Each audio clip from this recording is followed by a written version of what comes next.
देवी प्रपन्नार्ति हरे प्रसीद प्रसीद मातर जगतो अखिलस्य प्रसीद विश्वेश्वरी पाहि विश्वं स्वविश्वरी देवी चराचरस्य आधारभूता जगतस्त्वमेका महीस्वरूपेण यतः स्थितासि अपां स्वरूपस्थितया तवैतदप्यायते कृष्णम् अलङ्घ्य वीर्ये त्वं वैष्णवी शक्तिरनन्तवीर्या विश्वस्य बीजं परमासि माया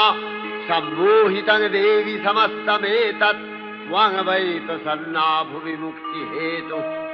विद्याः समस्ताः तव देवि भेदाः स्त्रियः समस्ताः सकला जगत्सु